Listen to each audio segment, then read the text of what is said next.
We are back on Taking Care of Business on Koerner Radio, News Talk, 1180, 1230 KGEO, 1410 KERI, 1000 KKIM in Albuquerque, New Mexico, and now on the Internet on knookmedia.com 3 times a week. Our guest in studio is the Motivational Speaker's motivational speaker, author Russ Allred. Hello again. So, Russ, before we went on the break, I was about to ask you that question about the study that recently came out that said being an entrepreneur takes about 10 years off your life. What do you think about that? Yeah, I can see why that would be. So many entrepreneurs work double days. They work selling their product or producing their product during the day, and then they work complying with government requirements at night. So they're really doubling down on the labor that they put into their lives. And then they take away from their lives the stuff that extends life, that makes life worth living.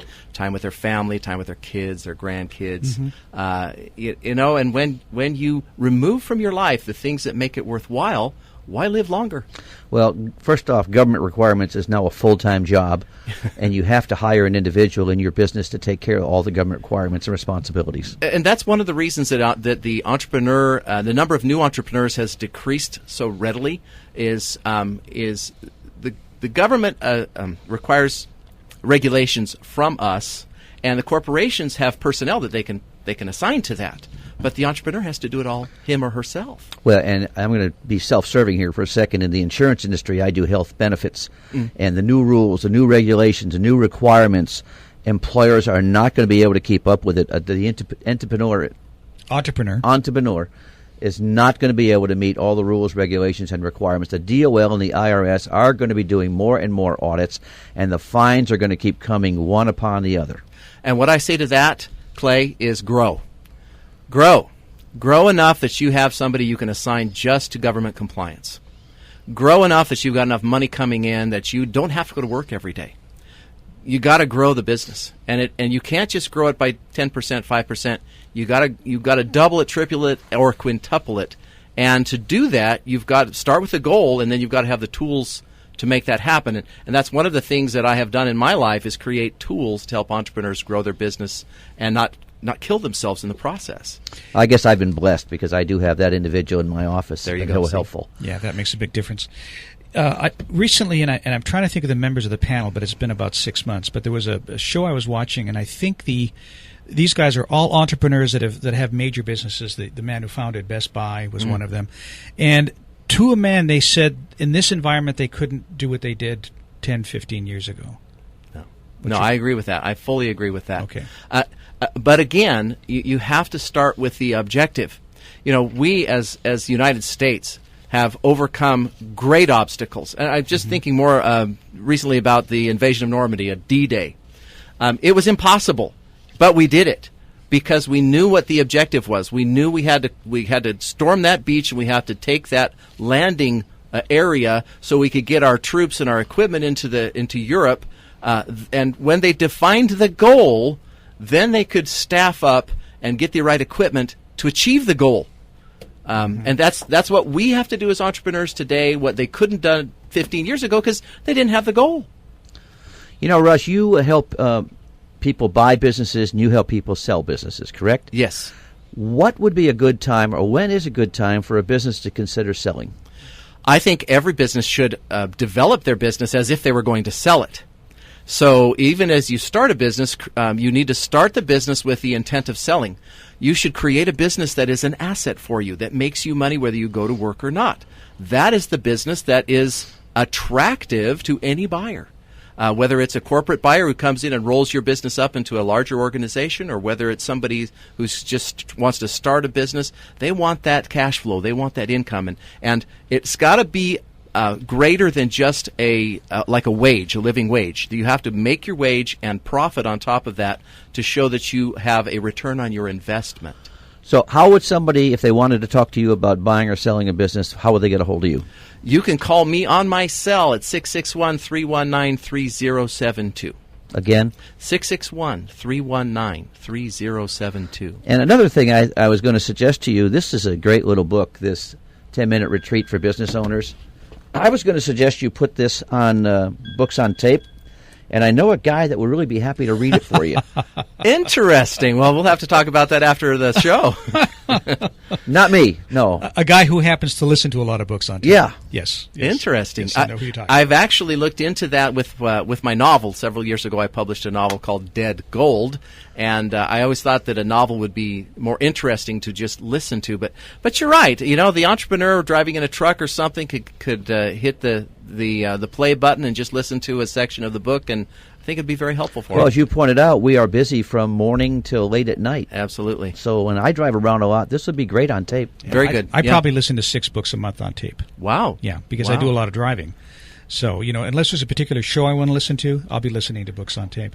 I'm listening to 2 right now, currently. Rick Santorum, who we had on a couple of weeks ago, I'm finishing up his book. And then Lynn Cheney wrote a book on James Madison. I'm a history buff, so yeah. I'm listening to that. So, you know, Fascinating. I'm constantly listening, so... I like I like the format. I love. I think that'd be great. I got to make enough money on the book to support it, but I'm interested. Yeah, it could work out. Our guest in studio, Russ Allred, author, motivational speaker. Russ, question for you on motivation. You know, a lot of us, okay, so, you know, you've got to have a goal to focus on, Yes. an objective, okay? But a lot of us have been doing what we've been doing a long time. Clay and I, between the two of us, I think we have probably over 80 years in the insurance business between the two of us. That's 50 for Marty and 30 for me. Well, I'll tell you what, there are days it feels that way. It's unfortunately, it's probably about a 40-40 split. But anyway, so how do you stay motivated? How do you keep people motivated, you know, to go after those goals? You have to have a purpose. You know, we used to call it a mission statement and a vision statement. Like we've discussed, my mission to help 50,000 entrepreneurs grow their business by at least $1 million. And if you don't have that objective or that what relevant purpose or a righteous purpose, then yeah, it's easy to just give up. Just, you know, go to work for the sake of working. But if you have a big goal that means something to somebody, that makes all the difference in the world. You bet. One of the things that I developed many years ago, I call it my missions, visions, and values. And we update that on an annual basis. And I think many employers should consider doing that in addition to their business plan. Absolutely. Now, do you help people write a business plan? Yes, I do. I've worked, or actually spoken with Tim Berry, who is the creator of Business Plan Pro. And writing a business plan is important. It's good, but even he, the author of the biggest software program in the world for writing business plans, he says that a business plan has to be dynamic. It's not that it's not that you've created a business plan and it's written. The important thing is that you review it and you alter it until it works. So it has to be dynamic. It can't just be a written business plan. You have to make it work for you and monitor the things that are working and follow that, and the things that aren't working, stop doing. Do you work with anybody else on writing your books, or is it just strictly Russ Allred? Like a collaborator? Right. No, that's all. Every word is my words, and the things that I've learned I share. Of course, I have background. I've got a master's degree in business, but these are things I use people that I've known. I typically do not tell stories about, you know, McDonald's or big businesses like that. I tell stories of the people that I have known and helped to grow their business. You know, that brings a question. A college education is extremely important, and I think today a basic college education is like having a high school diploma. But do you agree or disagree that we need to start looking more at trade schools rather than college? I think as a society, we need to prepare our children to make a good living. And I know that a lot of children will never make it in college, but we need to prepare them with something that will help them make a living. And we should help them. You know, as much as we help kids with FAFSA, that they can go to college, we need to help those young people that don't have the capacity to graduate from college with a trade of some kind. Well, one of the things I read in the paper the other day, Ed O'Bannon was a basketball player at UCLA, and he was talking about he didn't care about his grades except to keep them at the minimum level just so he could play basketball. Yeah. And we need to do something about that. Are people going to college just so they can move into the NBA or the NS or any other sporting organization, or are they going to college to get a degree so that they can help society in the future? Well, very few young people think about helping society. It's mostly about helping themselves.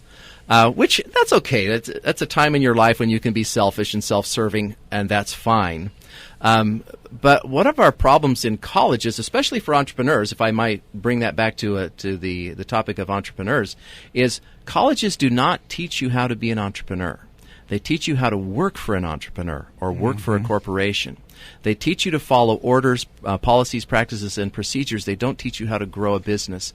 And that's one of the reasons that I write these books is to educate entrepreneurs on how we think. We do not think on a daily basis. We think into the future and we say, okay, how can I get where I want to go? And that's a whole different mindset for entrepreneurs. Russ, it's interesting. You and I both teach here. I teach at Phoenix. You teach at Laverne here locally. And it's interesting because I was thinking about this the other night in a class that I was just finishing up.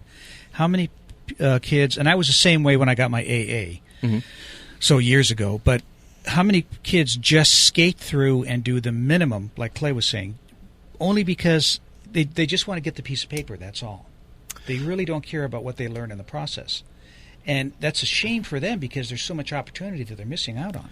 I agree. I've been very fortunate. I teach the senior seminar at Cal State and on strategic management, and the students that I've had are very motivated. They're very intelligent. They're just sharp and bright and happy. And but of course, they're graduating seniors. Right. That's the last class that they take. Those classes that I've taught that was just the freshmen coming in, and they just kind of trying to get through, if that.